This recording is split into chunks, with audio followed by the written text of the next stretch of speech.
Caroline, bonsoir. Bonsoir. Merci beaucoup d'être là pour témoigner de votre burn-out, puisque vous en avez été victime. Alors, vous avez travaillé durant 20 ans dans le secteur de la bijouterie de luxe. Vous aviez un poste très important, directrice de clientèle, et vous aimiez votre travail. Oui. Profondément. Profondément. L'engagement, l'investissement. Tout me plaisait en fait dans ce travail, sauf les conditions. J'imagine que vous ne comptiez pas vos heures. Ah oui, non, on les compte pas. Là, les 35 heures, c'est tous les 2 jours. En dehors du travail, je dirais point de salut.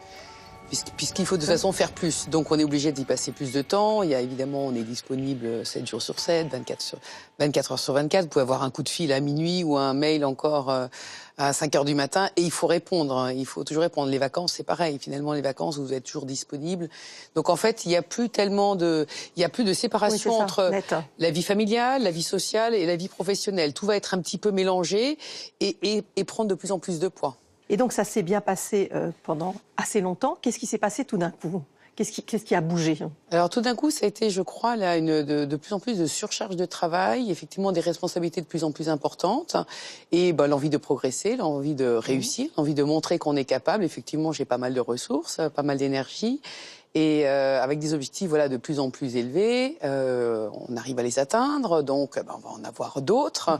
Et on a une espèce d'énergie extraordinaire et on progresse, on se pose plus aucune question en fait. On avance avec, je pense, un bon stress, mais qui est de plus en plus. Donc on devient un peu une superwoman, on réussit tout va bien, jusqu'au jour où, alors quasiment, mais sans prévenir, en fait, en pleine nuit, en fait, il y a eu une rupture totale et là, on peut plus se relever. Mais alors, avant ça, il y avait une reconnaissance au travail de ce que vous faisiez ou pas?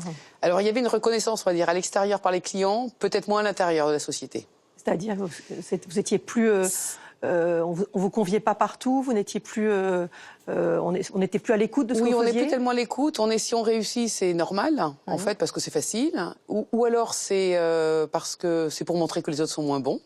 Alors qu'en fait, on est là pour faire son travail et on est entre... il y a le côté affectif. Alors, parfois, c'est super, c'est extraordinaire ce que tu fais. Ça permet d'avancer, de faire du chiffre, donner du travail aux ouvriers. Et puis, de l'autre côté, le lendemain, ça va être l'inverse. On vous parle plus, ou on vous met plus bas que terre. Alors, pourtant, ça fait des années que vous étiez là. Donc il y a quand même une histoire commune. Oui, alors ça a commencé en fait un peu dès le départ. Et on se dit, bon, c'est pas grave, c'est peut-être moi qui comprends pas très bien le fonctionnement, donc je vais essayer de m'adapter. Et puis on essaie de s'adapter. Puis finalement, on arrive assez bien à encaisser parce qu'on se dit, bon, c'est un autre type de fonctionnement. Mais jusqu'au moment où, je dirais presque, on devient fou, on comprend plus. En fait, on ne sait plus comment agir parce que ce sont des façons de parler ou des façons d'agir qui sont en dehors de vos schémas de pensée connus, on va dire. Et alors, est-ce que vous avez eu avant, on va parler de cette nuit, vous êtes vraiment effondré, mais avant ça, est-ce qu'il y avait des symptômes, déjà, des choses qui auraient pu vous alerter? Alors, il y a des douleurs, il y a la perte d'appétit totale, il y a des pertes d'intérêt, il y a des émotions vraiment amplifiées. Et devant ces signes, vous n'êtes pas posé des questions? On n'a pas envie de les voir, en fait, je crois. On se dit, on va surmonter, c'est pas grave, on n'écoute pas son corps. Voilà, aujourd'hui, je sais qu'il faut beaucoup plus écouter son corps parce qu'il y a des signes d'alerte. Et peut-être qu'il a fallu un signe très violent pour qu'enfin je comprenne qu'il y avait des choses qui n'étaient pas normales ou pas en accord, en tout cas.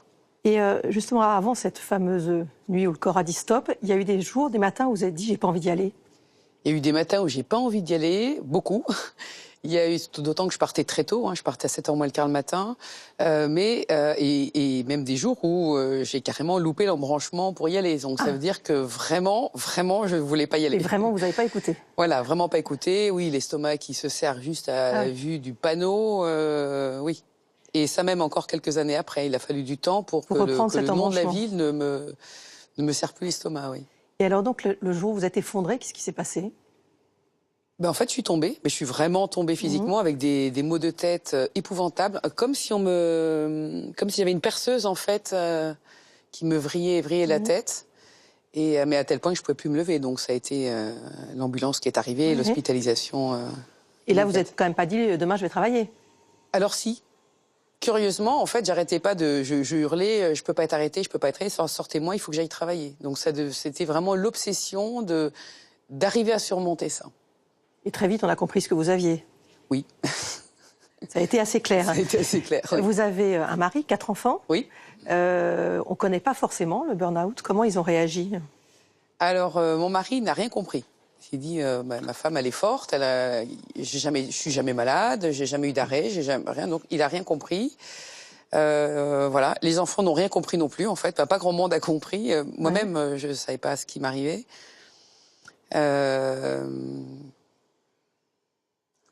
Je peux pas dire beaucoup plus, en fait. On est de superwoman, on devient une espèce de loque au fond du lit qui peut plus bouger, plus se lever, qui a mal à la tête.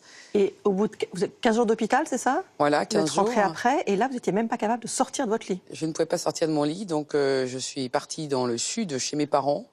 Voilà, juste pour être, je dirais, sur mes terres et entourée loin, peut-être loin aussi. L'éloignement était important. Et là, voilà, ça a été encore très très long, toujours allongé, à faire des cauchemars, à vouloir voir personne, avoir des maux de tête épouvantables. On verra ce qui vous a reconstruit. Marie Peuzet, bonsoir. Bonsoir. Vous êtes psychologue, psychanalyste, vous dirigez le réseau Souffrance et Travail. Vous avez créé le premier centre de consultation, c'était en 97. Aujourd'hui, il y en a 130 sur l'ensemble de la France. Alors, ce burn-out, ce syndrome que l'on appelle d'épuisement professionnel, il est un peu mis aujourd'hui à toutes les sauces. Comment déjà on différencie une dépression d'un burn-out? Parce qu'on peut tout mélanger. Bon, d'abord, vous avez bien compris, après le magnifique documentaire qu'on vient de voir, que ça peut se présenter de manière diverse, qui sont pas déprimés et que le mot dépression ne convient pas. En tout cas, pour nous, le diagnostic différentiel, c'est que souvent, dans notre protocole, au bout de quelques temps, les gens sont reposés, retrouvent la possibilité d'activités associatives, sportives. Pas du travail, Non, on s'était dit au début, chic, ils vont bien, on les renvoie au travail. Et là, quelquefois, sur une seule tâche, ils replongent et plus gravement. Donc la différence avec la dépression, c'est que la dépression vous fait couler dans tous les secteurs de votre vie, alors que le burn-out, au bout de quelques semaines de repos, vous permet de reprendre, j'ai envie de dire, la vie normale.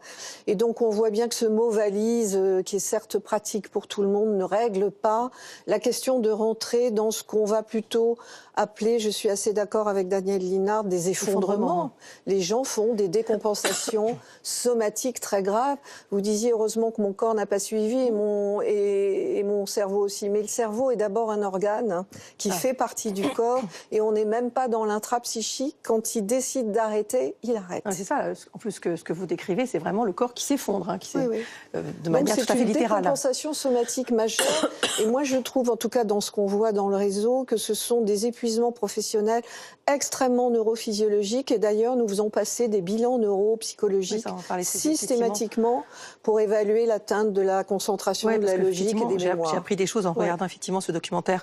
En 2015, l'Institut de veille sanitaire estimait que 480 000 salariés étaient en souffrance psychique au travail, 30 000 en situation de burn-out. On en est où aujourd'hui ? Moi, je trouve que les chiffres de la CNAM-TS qui viennent de sortir sont plus intéressants. 10 000 accidents du travail liés à des lésions psychiques, ce qui veut dire que sur le terrain, les médecins ont suivi nos conseils de déclarer en accident du travail les pétages de plomb qui peuvent intervenir au décours d'un burn-out plutôt qu'en maladie professionnelle. Alors pour continuer à parler de ce sujet, je vous propose de réagir tout d'abord à un extrait du documentaire. Regardez. Dans mon éducation, il y a un côté un petit peu pervers en ce qui concerne le travail, c'est-à-dire que quelqu'un qui ne travaille pas, c'est un feignant. C'est la raison pour laquelle je n'ai jamais été en arrêt de travail, c'est la raison pour laquelle je n'ai jamais été au chômage. Et j'ai été éduqué comme ça, c'est-à-dire qu'on ne s'arrête pas de travailler. On ne s'arrête pas.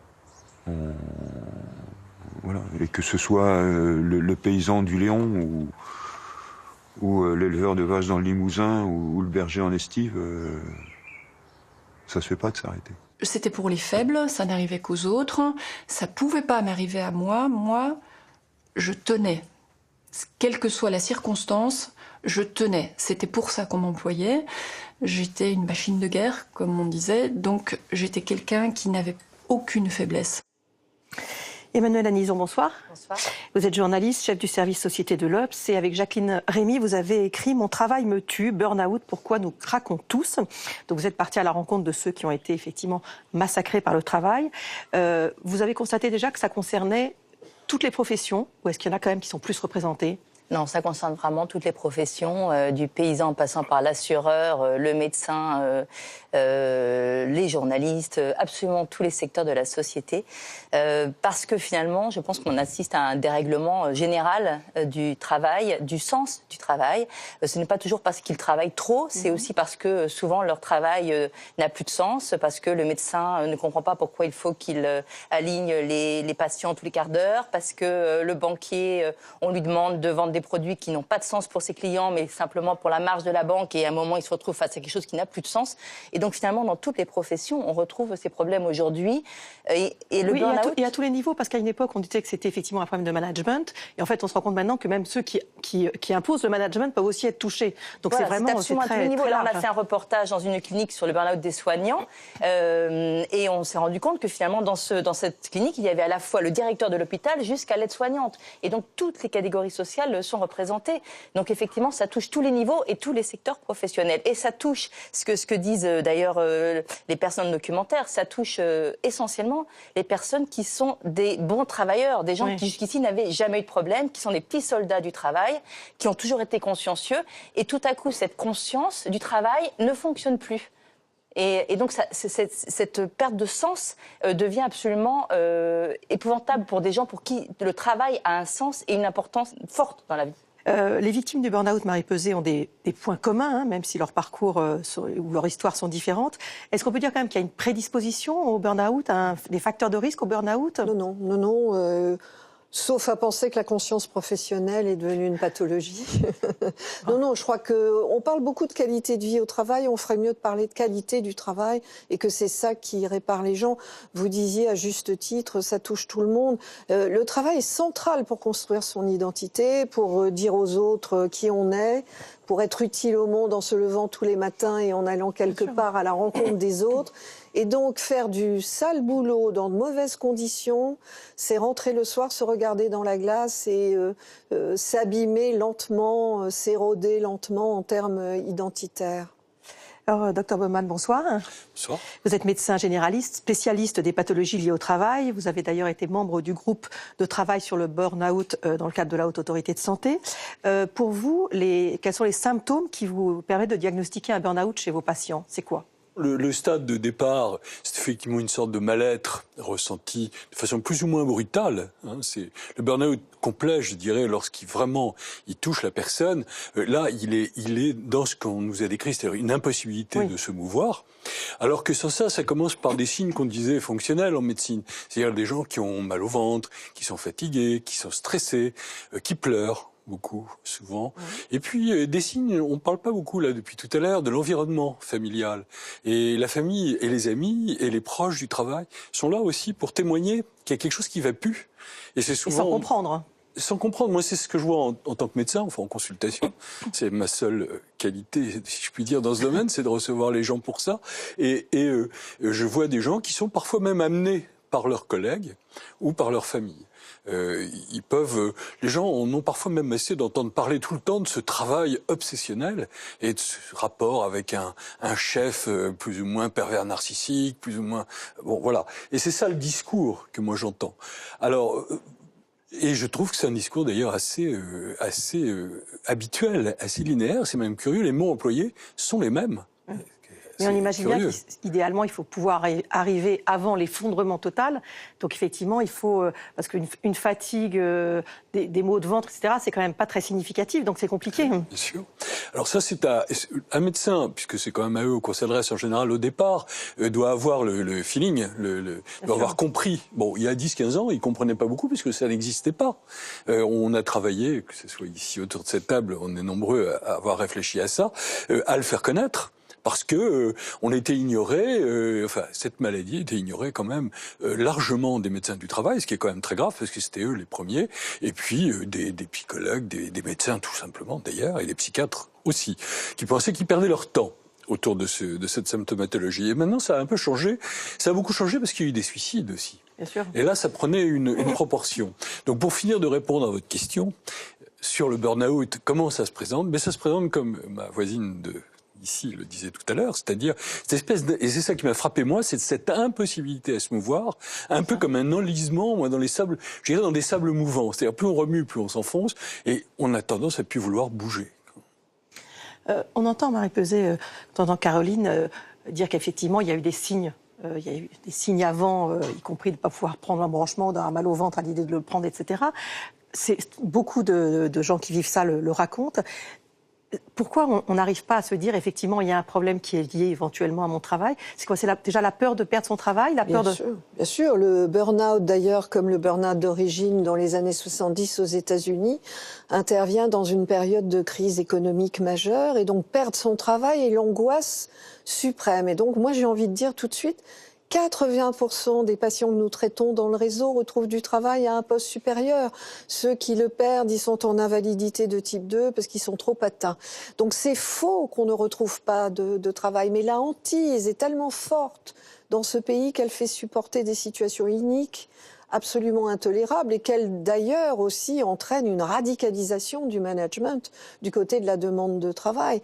Mais pour revenir sur les symptômes, au-delà de nos définitions de spécialistes, moi je dis toujours qu'il y a 3 symptômes auxquels il faut être attentif en tant que travailleur, salarié ou en libéral. C'est d'abord la fatigue qui n'est plus résorbée par le repos. C'est vraiment on se lève premier, fatigué. Voilà, on se lève fatigué. Le lundi matin, on est aussi claqué après avoir dormi tout le week-end. Le désengagement, la perte du plaisir vis-à-vis du travail, ou même la peur au ventre pour y aller, et le recours aux produits. Ça va des compléments alimentaires sur le comptoir de la pharmacie, aux anxiolytiques, aux antidépresseurs légaux, et puis à tous les produits qui circulent dans les différentes tribus professionnelles. Quand on en est là, on va entamer la dernière partie de l'entonnoir, où on travaille de manière compulsive, où on pense plus, on n'est plus que dans du tenir. Les femmes d'ailleurs viennent souvent nous voir quand elles ont frappé leur enfant le matin pour la première fois. Parce qu'elles étaient épuisées. Parce qu'elles étaient épuisées, voilà. Et donc vraiment cette fatigue qui entame les réserves de l'organisme. On a donné le prix Nobel cette année aux chercheurs qui ont travaillé sur les rythmes circadiens, c'est-à-dire qui ont rappelé la très grande vulnérabilité du corps humain, cette nécessité d'avoir des rythmes au quotidien. Il faut rappeler ça. Voilà, le discours de l'entreprise, il veut un corps employable, inoxydable, sans répit, sans repos. Le corps humain, c'est pas ça. C'est un corps qui a des rythmes, des hauts, des bas de sécrétion, des besoins de dormir, des besoins de rien faire, parce que c'est aussi le moment où même si on fait rien en apparence, on a des opérations centrales intellectuelles qui s'opèrent de façon réflexe. Il y a une méconnaissance du corps, et vous avez raison, c'est une leçon merveilleuse que donne le corps. Puisque tu ne t'arrêtes pas, je vais t'arrêter en plein vol. Voilà. Parmi tous ceux que vous avez rencontrés, c'est toujours la même histoire qu'ils vous ont racontée. C'est effectivement ces signes éventuellement annonciateurs jusqu'à l'effondrement total. Oui, alors ce qui est marquant, c'est que il y a la peur peut-être de perdre du travail, mais il y a surtout, ce qui nous a marqué, c'est le déni en fait. C'est parce que ce sont des personnes à qui n'est jamais rien arrivé avant, qui sont des gens forts, qui ont toujours été bosseurs, qui ont été forts, et qui ne, pas moi ça ne peut pas m'arriver à moi, peut-être aux autres, mais moi non, donc je ne veux pas le voir. Et même quand les proches disent attention, tu vas pas bien, non c'est rien. Même quand les médecins disent c'est un burn-out, généralement ils refusent l'arrêt maladie, ils refusent, ou alors ils le prennent une semaine, ils retournent au travail.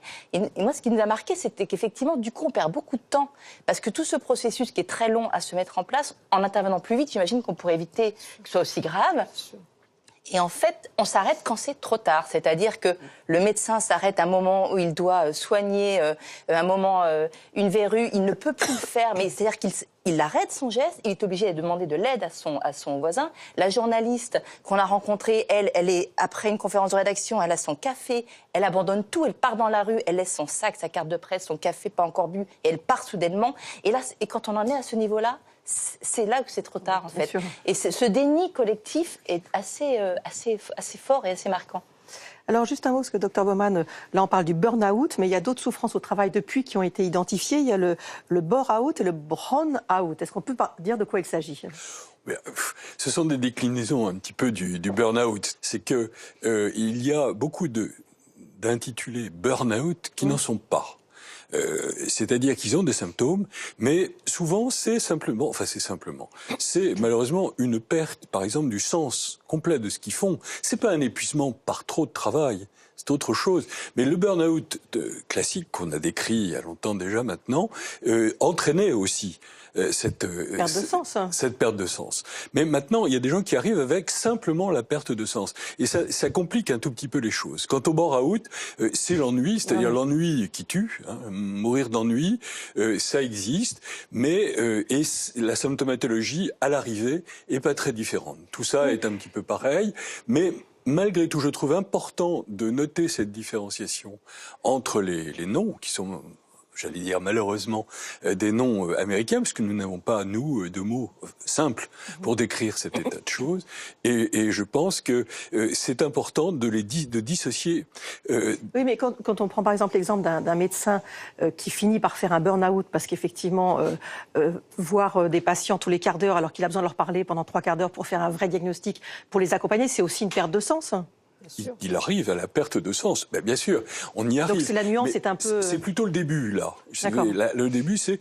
On est tout d'un coup devant un travail qu'on doit faire et on comprend plus pourquoi. Je sais pas, je peux penser à des professeurs des écoles qui s'occupent d'enfants et qui l'ont fait surtout par vocation, un peu comme le burn-out, finalement. Des gens qui sont très convaincus de l'intérêt et de l'utilité de ce qu'ils font. Et puis, qui tout d'un coup s'arrêtent en disant, mais... à quoi ça rime ce que je suis en train de faire? Alors, ce sont des nuances, mais des nuances d'importance dans le débat actuel, parce que appeler tout burn-out, comme vous le remarquiez tout à l'heure, c'est un petit peu rapide, un peu lapidaire, et je pense qu'il faut essayer de nuancer maintenant qu'on est arrivé quand même à un stade où on peut dissocier les symptômes. Cette perte de sens, vous l'avez ressentie à un moment, à la fin de avant de vous effondrer complètement? Non. Après, oui. Ah, d'accord. Mais avant, non. Non, j'aimais ce que je faisais, j'étais bonne dans ce que je faisais, et les gens étaient contents du travail, donc non. Après, oui. Emmanuelle Anison, le dernier rapport de l'Agence européenne pour la sécurité et la santé au travail de 2016 indique qu'en matière de prévention, d'évaluation et de traitement des risques psychosociaux, les entreprises françaises sont globalement en dessous de la moyenne des 36 pays étudiés. Et même pour certains critères, on est quand même très très loin. Comment on peut l'expliquer alors que... On a l'impression, en tout cas que dans notre pays, on médiatise cette souffrance au travail, qu'on en parle beaucoup, qu'on parle des suicides, qu'on parle du burn-out. C'est assez étonnant, on a l'impression qu'il y a quelque chose qui n'est pas cohérent. En fait, l'impression que ça donne, c'est qu'on se donne bonne conscience en mettant quelques process en place, mais sans aller au fond des choses. Et dans une des personnes qu'on a interrogées, justement, travaillait dans une très grosse entreprise, un gros média, elle avait tous ces process de risques au travail, psychosociaux, elle remplissait consciencieusement ses fiches. Et dans ces fiches, il était noté, non pas dépression, etc., mais stress plus. Et elle nous a dit, finalement, j'ai l'impression que jamais personne n'a lu ces fiches. Je disais, ça ne va pas, je disais, je suis en danger, et finalement, rien n'a jamais été fait à la suite de toutes ces fiches consciencieusement remplies. Et je pense que c'est un petit peu le problème qu'on a, c'est qu'on se donne bonne conscience, on fait quelque chose d'un peu cosmétique, mais sur le fond, on n'agit pas. C'est embêtant de ne pas rappeler à quel point nos chefs d'entreprise et d'établissement ont l'obligation, en termes de résultats, de préserver la santé physique et mentale. Et on est dans un triste pays où on fait du très bon tertiaire parce qu'on a des médecins généralistes formidables, on a beaucoup de consultations, on sait soigner les gens. Mais on ne fait pas prévention primaire. Vous voyez, en Suède, la plupart des chefs d'entreprise maîtrisent la Karolinska, l'échelle du burn-out à la suédoise. Et donc, ils font passer régulièrement à leurs salariés cette échelle. Et quand le résultat dégringole, on les envoie dans des centres de réhabilitation sans se prendre la tête sur l'imputabilité, la lutte des classes, qu'est-ce qui va se passer, qu'est-ce qu'on va dire de moi. La conflictualité qui règne dans ce pays empoisonne la prévention primaire. Et puis là, on vient de reculer la prise en charge par le médecin du travail à une fois tous les 5 ans, ce qui laisse aux salariés le temps de faire plusieurs burn-out avant de voir leur médecin du travail. Je voudrais rappeler au passage, pour ceux qui écoutent, qu'ils ont le droit d'aller voir le médecin du travail à la demande, sans que l'employeur le sache. Donc, allez consulter les gens qui s'occupent du travail, c'est important. On va y venir tout de suite, on va juste regarder à nouveau un extrait du documentaire.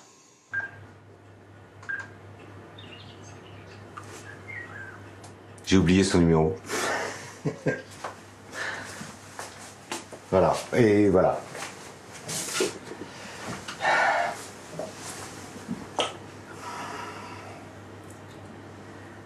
Voilà, c'est une des parties de la maladie. Ce numéro, je le connais par cœur. Donc là, j'ai eu un moment de... pas d'angoisse, mais oui, ça part du ventre, la boule à la gorge, et puis le psoriasis qui revient, la transpiration, des grosses transpirations. C'est une forme de panique, en fait.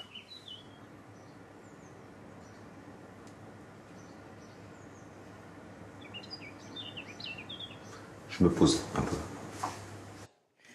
C'est impressionnant, hein, vraiment, le témoignage de cet homme. Moi, j'ai découvert ces problèmes de concentration qui perdurent. Ça veut dire qu'il peut y avoir des séquelles qui vont perdurer? Non seulement il y a des séquelles qui perdurent, mais moi je suis très inquiète de voir actuellement les bilans neuropsychologiques qu'on fait passer systématiquement à nos patients, dans les derniers, notamment sur des cadres dirigeants. C'est un fonctionnement intellectuel qui nous revient avec un diagnostic de tellement sérieusement entamé qu'il n'y aura pas de retour au travail possible. La logique, la concentration, les mémoires sont... entre guillemets, définitivement atteinte.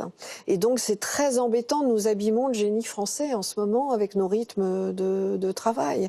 C'est impressionnant parce que le documentaire montre très bien comment, pour que l'individu ne retourne pas travailler comme avant, l'organisme envoie des signaux d'une puissance absolument hallucinante pour immobiliser le patient, oui, et que surtout il ne se remette pas dans la même situation. Il faut aussi comprendre que quelqu'un dans cet état-là, au bord d'un quai de métro, passe à l'acte, hein, tellement l'angoisse est insupportable. Est-ce que ça veut dire que de toute façon, face à un patient qui présente un burn-out, on est obligé de l'extraire de son milieu de travail? Oui.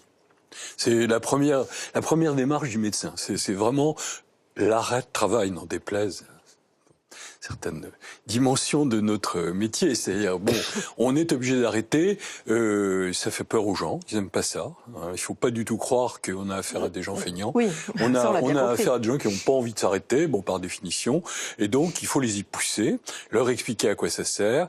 Et au bout de quelques jours, quand ils sentent qu'ils vont un peu mieux quand même, parce qu'on va un peu mieux quand on quitte le travail, alors après on a parfois du mal quand même à faire reprendre. Ben là on se trouve dans cette espèce de dimension, mais l'arrêt lui-même a été productif. Il faut quand même plusieurs semaines. Hein. C'est pas 2 jours, c'est pas 3 jours, c'est pas les vacances. Non, hein. Bien sûr. Et le soin se fait avec le médecin du travail, en collaboration avec le médecin du travail? Alors, dans le réseau, nous avons une particularité, c'est le protocole Phoenix, c'est-à-dire que dès que la personne est arrêtée par son généraliste, médicamentée par un psychiatre, nous entamons la prise en charge psychothérapique du côté de l'analyse de ce qui s'est passé au travail, plus une très grosse coordination, c'est-à-dire que nous contactons le médecin du travail pour savoir si l'entreprise est de bonne foi et si un retour sera possible. Nous écrivons au médecin conseil également pour expliquer le protocole que nous mettons en place. Cette très forte coordination permet de savoir très vite si le salarié pourra retourner dans cette entreprise-là. Et si ça n'est pas possible, c'est pas la peine de le laisser arrêter 6 mois, 1 an, 2 ans pour rien. Quand il va beaucoup mieux, les gens ne le savent pas, mais on peut faire un bilan de compétences pendant l'arrêt maladie. On peut faire des formations pendant l'arrêt maladie, négocier son départ, rebondir du coup, quand on va bien, sur un nouveau poste en ayant réglé, grâce à tous les acteurs en place, la situation extrêmement anxiogène qui peut être celle de celui qui attend tous les 15 jours l'arrêt maladie qu'on va lui distribuer. Et prolonger, et ce n'est que ça, la prise en charge. Surtout pas ça. Comment ça s'est passé, votre renaissance? Alors ça a commencé déjà par en fait la découverte en fait de médecine complémentaire, c'est-à-dire la méditation, l'hypnose, le qigong, c'est-à-dire revenir vraiment dans son corps. Qui vous ont aidé déjà pour aller mieux. Voilà, qui m'ont vraiment énormément aidé pour aller mieux. Et puis c'est vrai que j'ai toujours plein de centres d'intérêt que j'ai évidemment pas le temps de développer vu les horaires de travail et l'investissement que j'avais. Et en particulier le Feng Shui, qui est un art donc chinois qui a entre 3500 et 5000 ans. Et toute cette philosophie bouddhiste extrême orientale qui m'a beaucoup interpellée parce que très différente de la nôtre, mais finalement complémentaire aussi. Et alors plutôt que de psychoter sur mon état de santé et puis sur les conséquences de cette maladie avec mon ex-employeur, je me suis dit qu'il était important de porter le rayon de ma conscience sur quelque chose qui allait me sortir de là, c'est-à-dire me faire du bien. Voilà, me faire du bien et surtout me remettre dans l'apprentissage et dans le mouvement de rencontrer d'autres personnes, un autre milieu. Et là, très rapidement, j'ai rencontré plein de gens formidables, que ce soit des médecins, des chercheurs. Voilà, des gens qui étaient intéressés aux philosophes, aux philosophies aussi extrêmement orientales, la comparaison entre les deux et tout ce qu'on pouvait en retirer en fait pour soit aller mieux et aller de l'avant. Et aujourd'hui, vous faites quoi alors? Et aujourd'hui, j'ai une double activité. En fait, d'abord, j'accompagne des gens qui sont, on va dire, en inconfort. Certains ont un burn-out? Ou certains en burn-out, voilà. On peut dire que, étant passé par là, on peut en tout cas avoir une certaine empathie. On peut accompagner. Donc, je ne soigne pas, hein, ça c'est les médecins, mais les accompagner au travers de la méditation, au travers de l'hypnose, au travers du feng shui aussi, qui est l'étude de l'environnement en fait, qui participe aussi au bien-être ou au mal-être des individus, voilà, pour se sentir mieux. Donc ça c'est la première, vous m'avez dit 2 casquettes. Vous les accompagnez? C'est ça, donc c'est la partie feng shui et puis la partie après méditation ou méditation active qui va passer par les qigong, c'est médecine douce, c'est méthode de respiration et puis toutes les méthodes d'activation de la conscience. Voilà. Les témoins que vous avez rencontrés, ils ont changé d'activité après ou certains ont repris même activité? Alors, la plupart n'avaient pas du tout conscience en fait du séisme qui les attendait. Au départ, ils sous-estiment, ils pensent qu'ils vont reprendre leur travail et puis en fait le séisme est tel qu'ils sont ils se rendent compte qu'il faut changer de vie. Et effectivement, la plupart ont changé de métier. On a un chef d'entreprise qui est devenu jardinier, un autre qui fait de la photo, une cadre qui s'est retrouvée aujourd'hui, qui a ouvert une boutique de déco. Enfin voilà, des métiers qui, d'ailleurs, souvent ont plus facilement un sens immédiat, plus concret, voilà, un vrai changement de vie. Et puis aussi ceux qui ne peuvent pas changer de métier, qui n'ont pas pu changer de métier et qui sont obligés d'y retourner. Et, avec des rechutes? Avec des rechutes, très souvent. En tout cas, si on revient au même poste, dans la même entreprise, dans les mêmes conditions, c'est épouvantable. Même si les autres, du coup, font plus attention à vous, même si... Non, le traumatisme est tel que la plupart n'arrivent même pas à aller dans la rue de leur entreprise. C'est vraiment quelque chose d'extrêmement... Vous disiez, vous avez mis du temps à effectivement voir le panneau de la ville. Tout à fait, mais maintenant je sais comment tourner mon regard pour plus le voir. C'est vraiment viscéral. L'une d'elles qui était par exemple formatrice et coordinatrice, qui avait beaucoup de responsabilités, aujourd'hui, elle est aide dans une école, elle dit je ne veux plus de responsabilités, juste je ne veux plus... Donc il y a une espèce d'impossibilité en fait de reprendre les fonctions qu'on a utilisées auparavant. Et par ailleurs, ça n'est pas toujours possible de ne pas revenir. Et on a une des personnes que l'on a interviewées, le gendarme, qui lui est reparti dans son travail et qui s'est suicidé quelques mois après. Oui, bien sûr. Voilà. Et parmi ceux que vous connaissez qui ont changé d'activité, c'est souvent une activité d'aide, du coup tournée vers les autres, comme Caroline en fait. Non, c'est extrêmement variable parce que comme la thérapie porte beaucoup sur l'analyse des nouvelles organisations du travail, des pratiques de management pathogènes, ils reviennent dans le monde du travail en étant des salariés extrêmement avertis de leurs droits et de leurs devoirs aussi d'ailleurs. Donc nous en avons qui sont devenus chefs d'entreprise à des niveaux supérieurs à ceux qu'ils occupaient auparavant.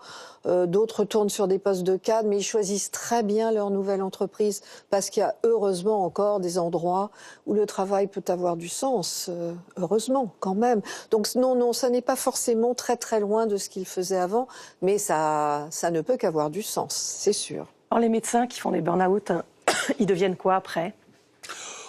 Ils peuvent aller élever des chèvres dans le Larzac, c'est pas interdit. Ils peuvent changer de métier. Vous savez, il y a 15% des médecins qui, au bout de 15 ans, décrochent leur plaque. C'est des métiers, et ça, ce sont des chiffres même un peu anciens. Hein. Je pense que ça, quand on voit les jeunes générations, moi, je donne des cours aux étudiants sur le burn-out à Paris 5, et je vois l'amphithéâtre, et un tiers des étudiants disent avoir eu une souffrance pendant leurs études. Ils disent burn-out. Je ne sais pas si c'est vraiment ça, mais malgré tout, oui, parce qu'après ils viennent voir, ils viennent en parler. Bon, voilà. Il y a cette nouvelle génération, moi, qui m'inquiète, parce que je pense qu'on les surcharge, on leur fait du mal, sans vraiment s'en rendre compte, parce que, on va vers cette course infinie, là, à la contrainte, à la rapidité, et voilà. Mais je voudrais simplement dire une chose, c'est que tout n'est pas de la responsabilité du travail et de l'entreprise. Il y a aussi une mésentente de départ entre la personne qui a choisi un travail et le travail qu'on lui propose. Et c'est là-dessus, je crois qu'il faudrait beaucoup plus jouer, c'est-à-dire analyser ça. Analyser, voilà ce que vous allez faire. En êtes-vous capable? Plutôt que d'arriver après à me dire... Oui, mais est-ce que quand on entend Caroline, je pense que dans son contrat de travail, il n'était pas dit qu'elle allait travailler 24 heures sur 24, 7 jours sur 7 et être corvéable à merci. C'est pas dans les contrats de travail, ça. Non. Non, mais enfin, on ne choisit pas n'importe quoi. Quand on choisit d'être médecin, c'est souvent par vocation. Il y a beaucoup de métiers de vocation. Enseignant, juge, etc., policier. Mais les conditions changent quand même. Les conditions ont changé dans la société depuis quelques années. Oui. Pour un directeur d'hôpital, je pense que le métier n'est plus le même aujourd'hui qu'il y a 20 ans. Directeur d'hôpital qui font aussi des burn-out maintenant. Oui, c'est pour ça. C'est très impressionnant de voir à quel point le travail de tous ces gens-là est devenu de la grammaire chiffrée, l'utilisation de tableaux de bord, la désincarnation du travail, que le retour au corps est véritablement ce qui vous soigne et ce qui vous répare. Et l'autre jour, nous avions une jeune kinésithérapeute qui était proche du burn-out. Elle était en banlieue, elle avait 6 mois d'attente avec ses patients. Elle ne satisfaisait personne, tout était fait à l'arrache. Et un jour, elle a décidé de ne plus se consacrer qu'à la kinésithérapie des enfants. C'est-à-dire qu'elle a fait le choix de réorienter sa trajectoire professionnelle. Elle n'a du coup pas fait de burn-out. Elle donne des rendez-vous très précis. Il n'y a plus de soucis, il n'y a plus d'attente. Voilà. Il y a le moment où il faut revenir sur l'analyse de son travail, de ses conditions de travail, du sens de ce travail dans une société donnée en 2018 telle que ça fonctionne. Il y a aussi s'écouter ce qu'elle a a fait, connaître ses limites. Voilà, tout à fait. Juste pour finir, votre mari, vos enfants aujourd'hui, ils vous voient comment? Et ils sont super contents. D'abord parce qu'ils me voient plus, parce que je travaille pour partie à la maison. Ils me voient plus. Ce que je fais aujourd'hui a beaucoup plus de sens. Et c'est vrai que quand je vois partir quelqu'un avec les étoiles dans les yeux, ça me donne beaucoup plus de joie que quand je rapportais un méga contrat pour les 6 mois à venir. Et ça a vraiment du sens. Voilà. C'est vraiment ça, je pense. Plus, même si j'ai aimé, et je ne regrette rien de tout ce que j'ai fait. J'y serais allée peut-être plus doucement aujourd'hui avec le recul, parce que c'était beau aussi de transformer des idées, des artistes, de les aider à matérialiser quelque chose. Voilà, et aujourd'hui quand même de pouvoir faire le chemin inverse au travers du corps et puis voilà de l'esprit. Je suis vraiment heureuse et je vous dis mon mari et mes enfants aussi. Et ça se voit en tout cas. Merci Caroline d'être venue témoigner. Alors vous parlez de Feng Shui, votre livre Heureux au boulot avec le Feng Shui, donc optimiser l'espace et améliorer son quotidien, c'est chez Erol. Emmanuel Anison, votre livre donc avec Jacqueline Rémy, Mon travail me tue, Burnout, pourquoi nous craquons tous, c'est chez Flammarion, collection Quête. Marie Peset, une sorte de Bible, on va le dire. Le burn-out pour les nuls, donc c'est chez First, les collections. Toujours une excellente collection, mais on apprend vraiment absolument tout.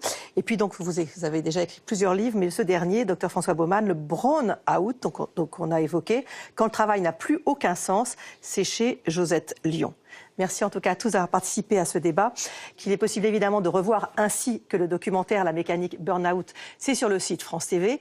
Je vous souhaite une excellente fin de soirée sur France 5 et tout de suite C'est dans l'air présenté par Caroline Roux.